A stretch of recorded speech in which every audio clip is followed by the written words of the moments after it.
Mesdames, Messieurs, bonsoir et merci d'écouter Radio Sénégal, il est 19h. Au micro, Gorbel Jacoba, à la une de l'actualité, Macky Sall en tournée économique dans le nord du pays. Le chef de l'État a inauguré cet après-midi un complexe frigorifique à Mbane dans le département de Dagana. Il va servir dans la conservation des produits agricoles.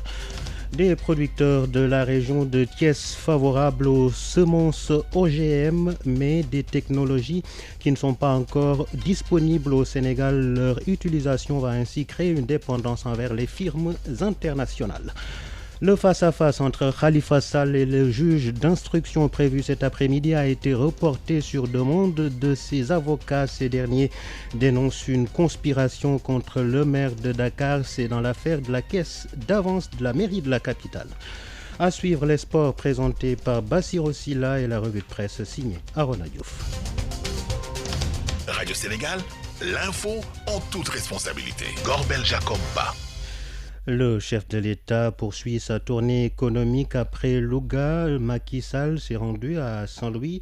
Tout à l'heure, il était à Mbane dans le département de Dagana où il a procédé à l'inauguration d'un complexe frigorifique, complexe qui va servir dans la conservation des produits agricoles. Pour en parler en ligne spéciale, bonsoir Tierno. Oui, bonsoir Gorbel Jacob, vous l'avez dit, Macky Sall était tout à l'heure donc à Mbane. Actuellement, il fait cap sur Podor pour également procéder à la remise d'équipements post-récolte dans le cadre du PIDC, le programme d'urgence de développement communautaire. En attendant, Macky Sall a salué l'engagement de Sénèque India dans l'accompagnement de la politique de l'État, une société privée qui va atteindre en 2018 une production de 50 000 tonnes de pommes de terre, de quoi donc assurer l'autosuffisance de cette espèce. Pour y arriver, la société donc sous le soutien de la Banque islamique du Sénégal lui accorde pendant chaque campagne un montant de 2 milliards de francs CFA. La société estime toutefois qu'il y a un autre besoin de quelques 40 000 tonnes, mais ce sont les terres qui manquent des terres. Il faut que l'agrobusiness en dispose, a dit en substance le chef de l'État. Pour le président de la République, nous ne sommes plus à l'ère où l'on chérissait la terre sans pouvoir rien y faire, répondant donc à une demande du maire de Mbane. Le chef de l'État a aussi évoqué d'autres questions, notamment le problème du vol de bétail. Selon Macky Sall, l'interprétation des textes pose encore problème malgré les décisions fortes qui ont été prises en Conseil des ministres. Macky Sall, enfin, qui promet une brigade de gendarmerie, un hôtel de ville et la construction d'une sous-préfecture ici à Mbane. Il faut rappeler que le sous-préfet de Mbane, actuellement, c'est quartier à Richard Toll, aberrant à trouver le chef de l'État, Macky Sall. C'était Thierno Diallo, en compagnie donc de l'équipe de la RDS, André Noël Tchandoum, Kader Diao, Madi Keval. Merci et bonsoir. Merci Thierno et à toute l'équipe de Radio Sénégal qui accompagne le président de la République dans cette tournée économique. Hier, Macky Sall a inauguré le château d'eau de Leibar dans la commune de Saint-Louis. Le chef de l'État a aussi annoncé un programme de construction d'ouvrages hydrauliques. C'est un investissement de 1000 milliards de francs CFA pour mettre fin au problème d'accès à l'eau potable d'ici 2035. Seydou Nouro Guissé. De l'eau dans les chambres à air ou sur les charrettes, une image que le chef de l'État dit ne plus voir dans le pays. Macky Sall, pour y arriver, annonce d'importants programmes de réalisation d'ouvrages hydrauliques. Son ambition est d'arriver à 300 000 m3 jour pour couvrir les besoins des populations d'ici l'horizon 2035. Selon le chef de l'État, plus de 1000 milliards seront investis pour l'accès des populations aux liquides précieux. Déjà, le président de la République annonce que l'État a mobilisé 450 milliards ces 3 dernières années. La SONES mettra en service d'ici 2021 plus de 300 000 m3 jour permettant de couvrir les besoins jusqu'à l'horizon 2035, grâce notamment à la 3e usine de traitement de Kermomarsar, KMS 3, à l'usine de dessalement d'eau de mer des Mamelles, grâce à la coopération avec le Japon, et au projet de renforcement de l'accès à l'eau potable de 10 centres urbains. D'autres programmes sont annoncés, notamment pour Saint-Louis qui dispose déjà d'un château d'eau de 1500 m3 pour un financement de 4 milliards. Le président Macky Sall. Saint-Louis et ses environs bénéficieront à très court terme des réalisations ci-après. La construction d'une nouvelle usine de traitement de 12 000 m3 jour en 2 phases pour la prise en charge des nouveaux quartiers. La construction d'un château d'eau tampon de 800 m3 pour le renforcement de la production à Ndiok-Sal. Les populations qui ont réservé un accueil chaleureux au président de la République ont tenu à le remercier pour ses réalisations et projets grâce auxquels les problèmes d'eau dans la capitale du Nord seront définitivement résolus. Saint-Louis, Seydou Nourou Guissé, Radio Sénégal. Restons dans cette tournée du chef de l'État à l'étape de Saint-Louis. Macky Sall a déploré la recrudescence des accidents de la circulation. Ils ont causé 30 morts sur nos routes en moins d'une semaine. Le dernier en date est survenu hier près de l'université Gaston Berger de Saint-Louis. Bilan 17 morts et plusieurs blessés. Le chef de l'État a réagi en marge de la cérémonie de levée des couleurs. Je vous propose de l'écouter. Cela montre que nous avons dépassé les limites en matière de tolérance et que le moment est venu de prendre toutes les mesures que requiert la situation. D'une part, vis-à-vis du parc automobile, sur la nécessité de procéder momentanément à l'arrêt de tous ces véhicules qui présentement ne devraient jamais disposer d'une visite technique leur permettant de circuler et de transporter des personnes. De revoir donc les visites techniques avec une rigueur extrême, de voir également avec les professionnels du transport, les transporteurs eux-mêmes, les chauffeurs, à travers leurs associations, et l'administration sur des modalités de repassage ou alors des formations momentanées pour les conducteurs et autres chauffeurs afin de rappeler les dispositions pertinentes du Code de la route. Il y a d'autres mesures qui devront être également étudiées, notamment pour les grands corridors tels que Dakar-Bamako, la possibilité d'élargir les voies. En tout cas, des mesures seront prises puisque ça ne peut pas continuer. Aujourd'hui, personne n'ose emprunter la route parce que vous avez de fortes chances de laisser votre vie et ce n'est pas acceptable. Je présente mes condoléances, ainsi que celles de la nation, aux familles éplorées. Hier, déjà, le gouverneur de la région de Saint-Louis, le maire de la ville, le ministre des Transports et le ministre de l'Intérieur se sont rendus dans les hôpitaux pour voir les malades. Le gouvernement apportera toute son assistance aux familles des victimes. Le chef de l'État Macky Sall sur Radio Sénégal à 19h08. Radio Sénégal, l'actualité, par vous, pour vous, chez vous. Des producteurs de la région de Thiès sont favorables aux semences OGM, mais leur utilisation va créer une dépendance envers les firmes internationales détentrices de ces technologies. Selon des spécialistes en biotechnologie, des organismes génétiquement modifiés, génétiquement modifiés peuvent booster la productivité agricole. Radio. Les semences OGM peuvent être bénéfiques pour notre système agricole. D'après ces spécialistes des biotechnologies à l'ENSA de Thiès, École supérieure d'agriculture, ces organismes génétiquement modifiés vont non seulement augmenter les rendements, mais améliorer la qualité de l'air de manière drastique. L'utilisation des pesticides.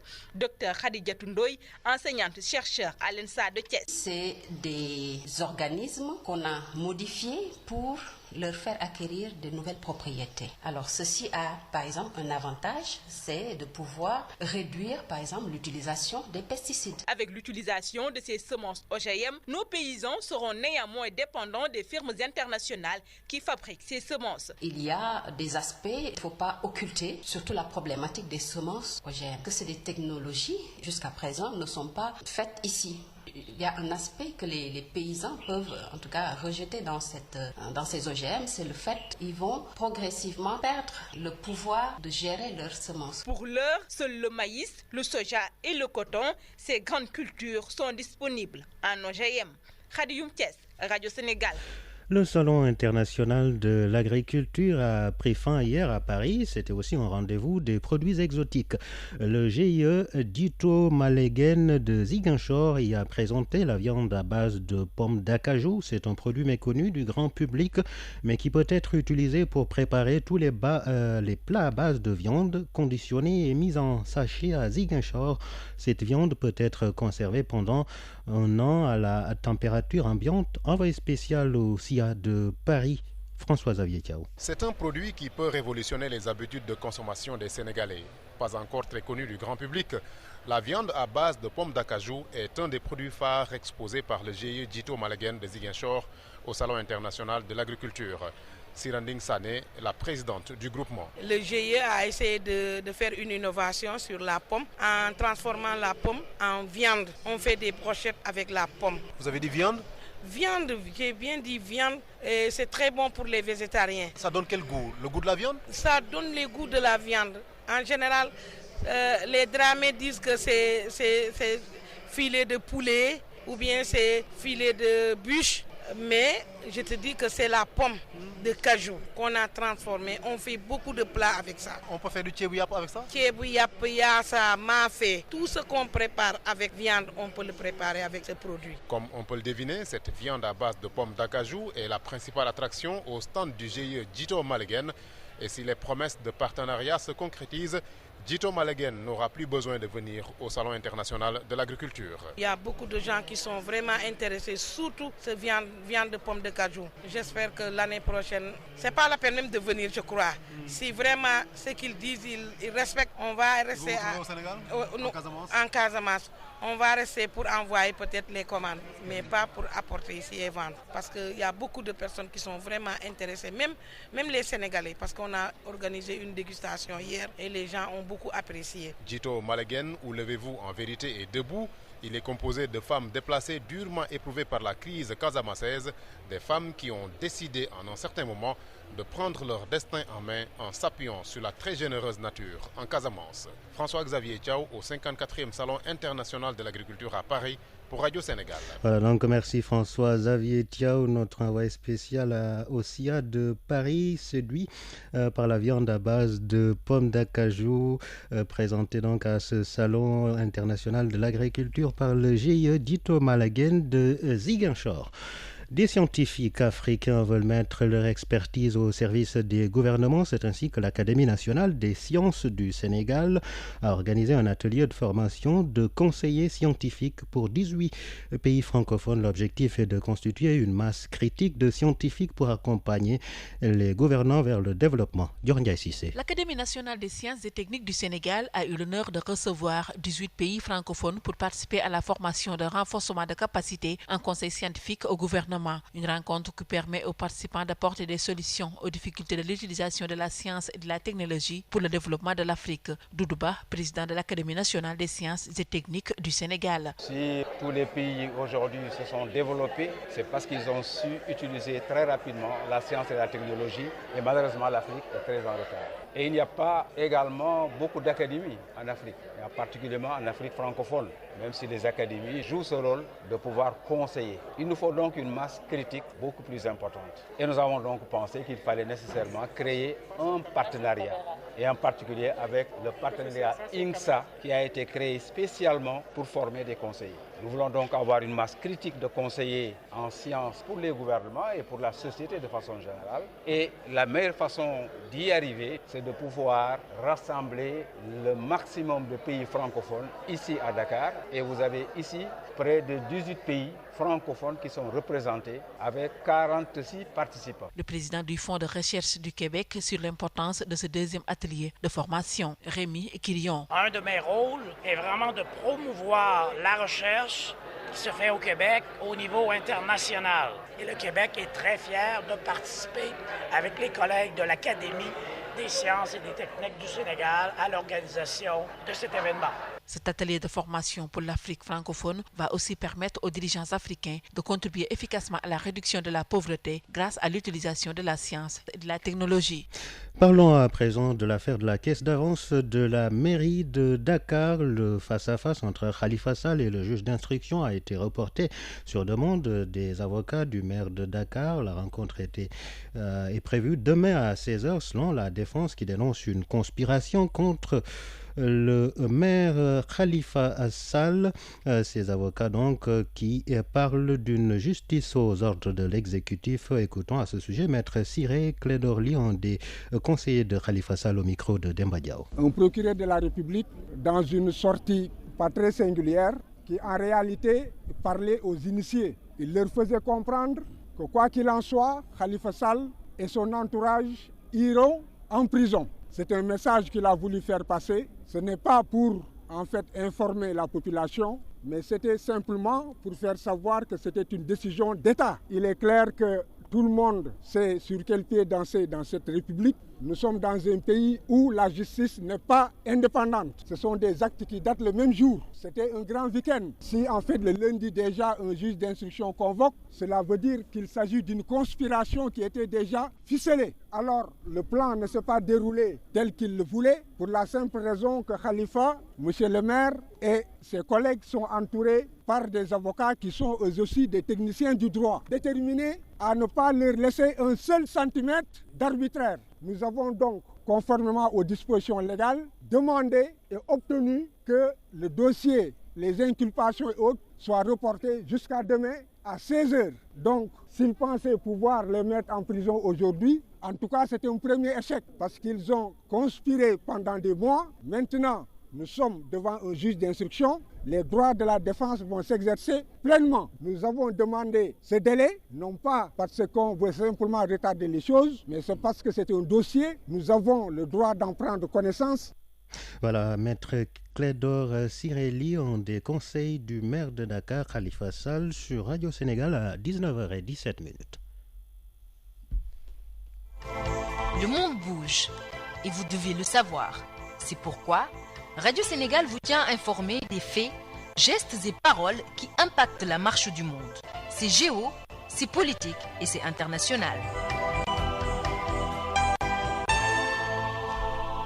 En République démocratique du Congo, le retour de la dépouille d'Étienne Tshisekedi a été reporté. Aucune nouvelle date n'a été retenue. Selon le frère de l'opposant décédé, la famille a finalement demandé un autre site pour l'enterrement de Tshisekedi à la demande de la population de Kinshasa.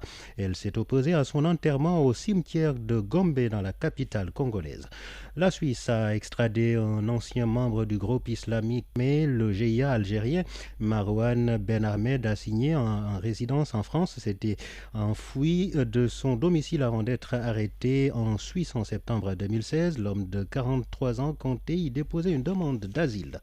Et puis en France, des proches de Nicolas Sarkozy vont demander à François Fillon de se choisir un successeur pour représenter la droite à la présidentielle prochaine. Une décision prise à l'issue d'une réunion avec l'ancien chef d'État après que l'ex-premier ministre Alain Juppé a renoncé à être candidat. Les pro-Sarkozy ont mandaté Christian Jacob, président du groupe des Républicains à l'Assemblée nationale, pour rencontrer Fillon et lui demander de se choisir un successeur.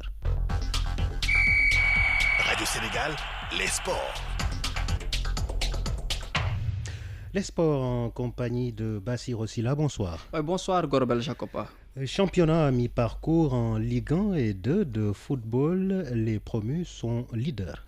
À mi-parcours de la Ligue 1, Génération Foot, le nouvellement promu en Ligue 1, donc est leader avec 25 points. Fantastique, s'exclame son entraîneur qui a confiance en ses joueurs qui ont abattu jusqu'ici un travail remarquable. Olivier Perrin est donc l'entraîneur de Génération Foot. Il est interrogé par Abidjalo. Quand on vient avec 6 absents dans l'équipe, quand on finit avec 4 joueurs nés en 2000 et 2 joueurs nés en 99 et qu'on arrive à faire jeu égal avec cette très belle équipe de Gagaway, c'est déjà une belle réussite. Moi je suis vraiment fier d'eux. On a essayé de bien jouer en première mi-temps, on a monté bien les ballons, mais Avec le vent, on a précipité les dernières passes parce que je pense qu'on a bien monté les ballons mais sans se créer d'occasion. Et le jeu direct de Guédiawaye nous a posé beaucoup de soucis en compte. Sur la deuxième mi-temps, on égalise vite. Et par contre, je suis un peu déçu parce que je pense que pris un peu par l'ambiance du match, on a un peu joué trop direct, quoi. Et je pense qu'il y avait moyen de faire mieux dans le jeu en deuxième mi-temps. Votre équipe championne des phases allées, c'était les objectifs du club? L'objectif c'est 31 points. Franchement, ce qu'on a fait c'est fantastique, quoi.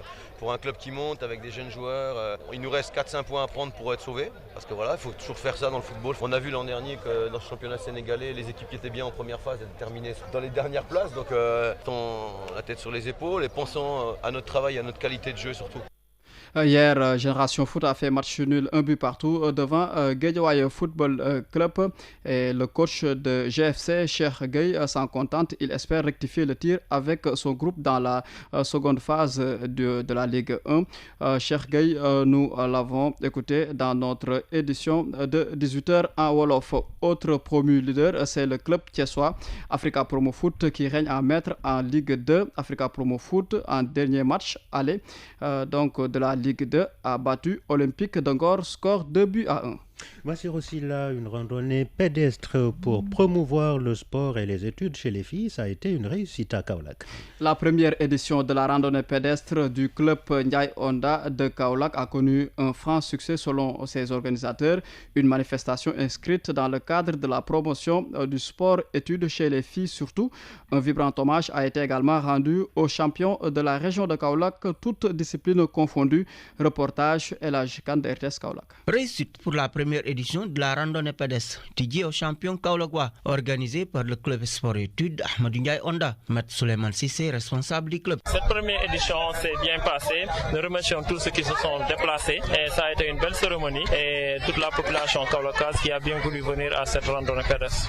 Nous voulons juste promouvoir le sport de manière générale. Vous savez, à Kaolack, il y a des résultats, mais on n'a pas l'habitude de les promouvoir, de les montrer au grand public. Nous avons des champions Sénégal, des champions d'Afrique de l'Ouest. Le KFC est monté en première division, l'équipe féminine, mais les gens ne sont pas au courant au niveau de la gente féminine. Donc c'est pour cela que nous avons voulu organiser cette manifestation pour promouvoir le sport en général, mais surtout les dames, les filles qui évoluent et qui gagnent au niveau du sport. Montrer aussi que les études sont des fers de lance pour la réussite. Et nous avons voulu lancer ce message-là aux différents établissements de la commune. Les sportives kaolackoises honorées à travers cette manifestation en prélude à la célébration de la journée internationale du 8 mars dédiée aux femmes. Ces dernières s'en félicitent par le biais du cadre pour le développement et l'émergence des femmes de Kaolack, selon leur porte-parole du jour, Mossé Bité. L'objectif principal du club sport études Ahmadou Ndiaye Onda, c'est d'allier les études et le sport. Une initiative saluée par le capitaine de l'équipe nationale du Sénégal de karaté et du Dakar University Club, Maître Moundorsen, champion d'Afrique, médaille d'or. Ce dernier compte reconquérir le titre africain perdu par l'équipe nationale du Sénégal. Quant à l'inspecteur régional des sports de Kaolack, Bassirou Fall, présent, remercie et salue le club sport études Ahmadou Ndiaye Onda, RTS Kaolack et Elhadji Kane. Et puis Bassirou aussi là, pour terminer, on joue les matchs retour de la Champions League européenne demain. Avec Arsenal qui reçoit le Bayern de Munich à l'aller, les Bavarois avaient mouillé la poudre des Gunners 5-1. Naples de Kalidou Koulibaly qui reçoit les Madrilènes champions en titre à l'aller. Le Real de Madrid avait battu Naples par 3-1. Voilà, merci Bassirou Silla pour cette page des sports. Radio Sénégal, la presse du jour. La presse du jour lue et commentée par Arona Diouf. Khalifa Sall devant le juge d'instruction. C'est dans le cadre de l'affaire de la caisse d'avance de la mairie de Dakar. Ainsi, dans les colonnes de Vox Populi, le maire de Dakar de dénoncer, je cite, un complot dont le but est de réduire au silence un potentiel adversaire à la présidentielle. C'est pourquoi, dans les colonnes d'enquête, le maire de la capitale de promettre une réponse politique à ce qu'il considère un complot de même nature avec un habillage judiciaire marqué par un acharnement sans précédent, du coup à moins d'une salvatrice main extérieure qui le tirera d'affaire et au regard des délits visés par le proxène Bass ne lui laissant aucune chance. L'édile de Dakar s'inquiète, l'analyste du quotidien.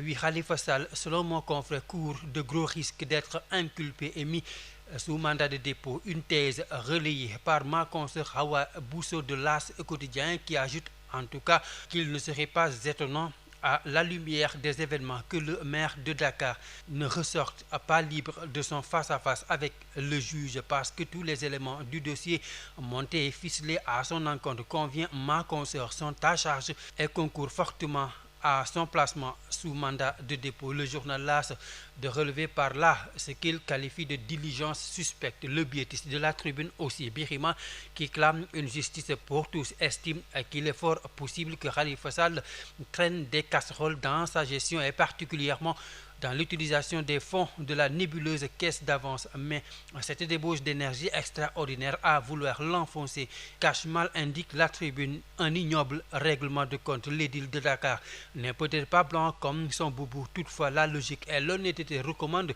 Le journal de des médias voudrait que la justice soit de rigueur pour tous. Acculé dans cette affaire de la caisse d'avance, Khalifa craque selon la presse et dans ce combat, informe Enquête, il peut compter sur le soutien du guide des Moustarchidines, Serigne Moustapha Sy, selon Walf Quotidien, qui s'est dit prêt à aller en prison si jamais, dit-il, Macky Sall ose s'en prendre au maire de Dakar. Khalifa Sall donc qui s'explique et fond à larmes, des larmes du leader ou de l'homme politique, s'interroge ce matin le biétiste de Vox Populi. Alors, le maire de Dakar s'interroge Alham, était-il réellement gagné par l'émotion ou était-ce une stratégie de communication destinée à accentuer auprès de l'opinion la posture de victimisation dont l'accuse le pouvoir? En tout cas, ces larmes-là assurent Alham sont un couteau à double tranchant. Oui, elles peuvent mettre leur dose d'émotion dans le dossier qui l'accable, tout comme elles peuvent révéler son image de leader sans carapace, solide,